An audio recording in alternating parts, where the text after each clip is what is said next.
ତାଙ୍କୁ ଜୟଗୁରୁ। ଆଜି ଆସ ବୁଲିଯିବା ଆମ ଚାଷ ଜମିକୁ। ଆଜି ପବିତ୍ର ପ୍ରଥମାଷ୍ଟମୀ ଉପଲକ୍ଷେ ଆପଣଙ୍କୁ ଅନେକ ଅନେକ ଶୁଭେଚ୍ଛା। ଯେଉଁମାନେ ବଡ଼ମାନେ ସେ ଅଷ୍ଟମୀ ତାଙ୍କର ତ ବେଶୀ ଖୁସି, ତାଙ୍କୁ ବହୁତ ବହୁତ ଶୁଭେଚ୍ଛା। ଆଜି ଦେଖୁଥିବେ ଆମର କାକୁଡ଼ି ତୋଳା ବାରି। ଆଉ ଯେହେତୁ ମୁଁ ସକାଳୁ ପଳେଇ ଆସିଲି କାକୁଡ଼ି ତୋଳି ସାରିବା ଖାଇ, ସେପଟେ ଲିଜା ବାପା କାକୁଡ଼ି ତୋଳୁଛନ୍ତି। ଆଉ ମୁଁ ଧୋଇବା ପାଇଁ, କାରଣ ଏକାଥରେ କାକୁଡ଼ି ତୋଳିକି ଧୋଇଲେ ଟିକେ ଲେଟ୍ ହେବ, ବେପାରୀ ପଳାଇବେ।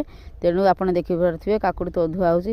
ଆପଣ ଧୋଇଲା ବେଳେ ବି ଲକ୍ଷ୍ୟ ରଖିଥିବେ, ଯେଉଁରା ଆମର ଚଢ଼େଇଖିଆ କାକୁଡ଼ି କି ବଡ଼ କାକୁଡ଼ି କି ଛୋଟ, ମାନେ ଯେଉଁରା ମାନେ ରୋଗିଣା କାକୁଡ଼ି ଗୁଡ଼ା, ତାକୁ କାଢ଼ିଦେବେ, କାରଣ ବେପାରୀ ନେବା ପାଇଁ ଭାରି ଦିକିସିକି ହୁଅନ୍ତି।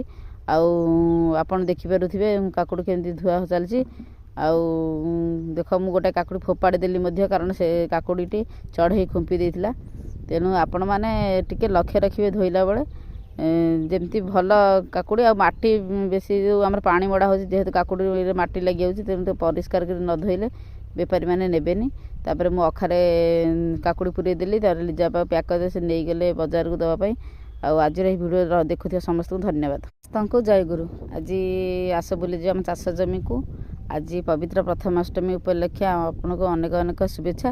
ଯେଉଁମାନେ ବଡ଼ମାନେ ସେ ଅଷ୍ଟମୀ ତାଙ୍କର ତ ବେଶୀ ଖୁସି, ତାଙ୍କୁ ବହୁତ ବହୁତ ଶୁଭେଚ୍ଛା। ଆଜି ଦେଖୁଥିବେ ଆମର କାକୁଡ଼ି ତୋଳା ବାରି।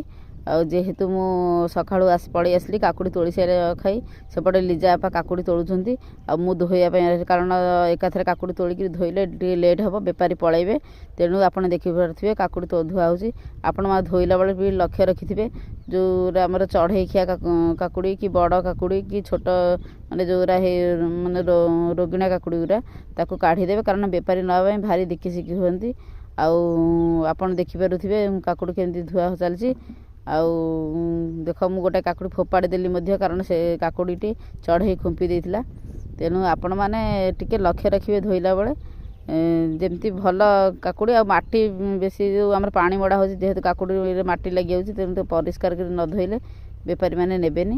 ତାପରେ ମୁଁ ଅଖାରେ କାକୁଡ଼ି ପୁରେଇ ଦେଲି, ତାପରେ ଲିଜା ବାପା ପ୍ୟାକ୍ କରିଦେଲେ, ସେ ନେଇଗଲେ ବଜାରକୁ ଦେବା ପାଇଁ। ଆଉ ଆଜିର ଏହି ଭିଡ଼ିଓ ଦେଖୁଥିବା ସମସ୍ତଙ୍କୁ ଧନ୍ୟବାଦ।